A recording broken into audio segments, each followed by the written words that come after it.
People were killed and 14 wounded in Serbia's second mass shooting in 2 days, and a suspect was arrested, authorities said on Friday, causing horror in a nation that had just started 3 days of mourning for victims of the first shootings. The latest incident occurred late on Thursday in the village of Dubona, 42 kilometers south of Belgrade, authorities said. State broadcaster RTS said the suspect, a young man, had been involved in an altercation in a schoolyard. He left and then returned with an assault rifle and a handgun, opened fire and continued to shoot at people at random from a moving car. In quote, the suspect, UB, born in 2002, has been apprehended in the vicinity of the city of Kragujevac. He is suspected of killing 8 people and wounding 14 overnight. Serbia's interior minister said in a statement an investigation was ongoing. An off-duty policeman and a sister were among those killed, RTS reported. Police used a helicopter, drones and multiple police patrols to hunt down the suspect. Serbs were still reeling from a mass shooting on Wednesday when a 13-year-old boy shot dead 9 and injured 7 at a school in Belgrade before turning himself in.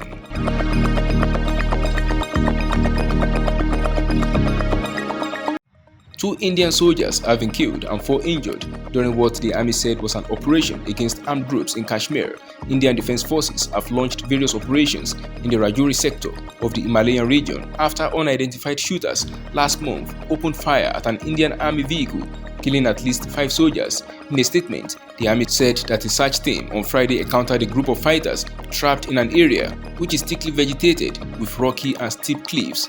Kashmir, claimed in full by India and Pakistan but ruled in part by the 2 neighbors, has been the site of a bloody armed rebellion against New Delhi since the 1990s. New Delhi has struggled for decades to dampen secessionist sentiment in what had been its only Muslim-majority state.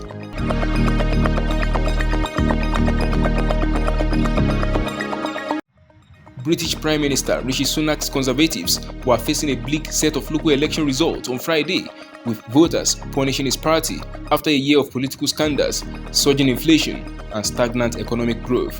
While governing parties often struggle at mid-term elections, the council results in England will be the largest and possibly last test of voter sentiment before the next general election, which is expected to be held next year. Counting has only taken place in about a quarter of the 8,000 council seats in local government authorities, which have responsibility for the day-to-day provision of public services such as bin collections and schools.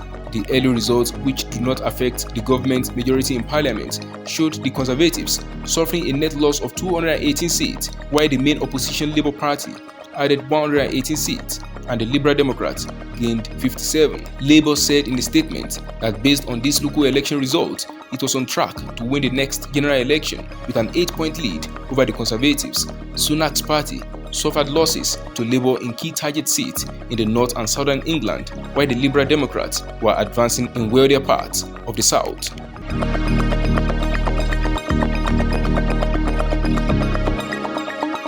Chinese Foreign Minister Qin Gang assured his Russian and Indian counterparts of deepening bilateral ties, promising that coordination and cooperation will only grow stronger in a show of solidarity with 2 of China's biggest neighbors.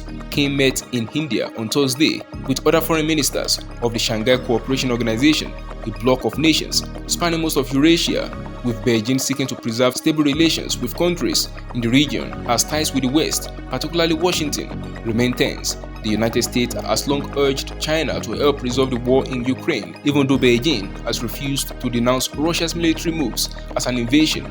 In a landmark move last week, Chinese President Xi Jinping spoke directly with Ukraine's Volodymyr Zelensky for the first time since Moscow sent its troops into Ukraine.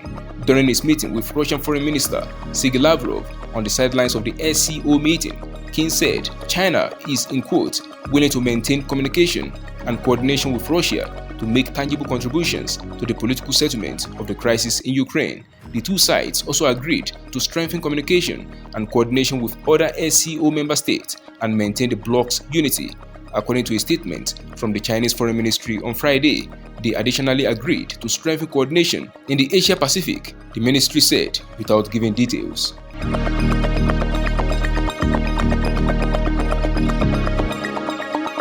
On the eve of King Charles' coronation, Indigenous leaders from around the globe have called on the British monarch to apologize and make amends for what they call genocide. A joint letter published on Friday by 12 indigenous advocacy groups in former British colonies demanded the new king, in quotes, acknowledge the horrific impact on and legacy of genocide and colonization of the indigenous and enslaved peoples of Antigua and Barbuda, Aotearoa, Australia, the Bahamas and Belize.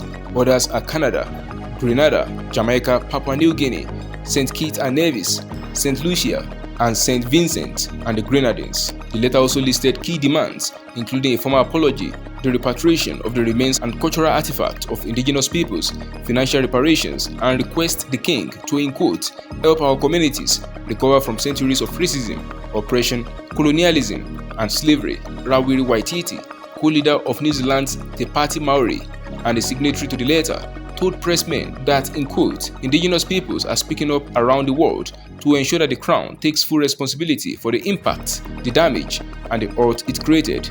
British colonization began in the late 16th century, and at its height, in 1922, the United Kingdom, with the monarch as its head of state, held sway over more than 450 million people across nearly a quarter of the globe.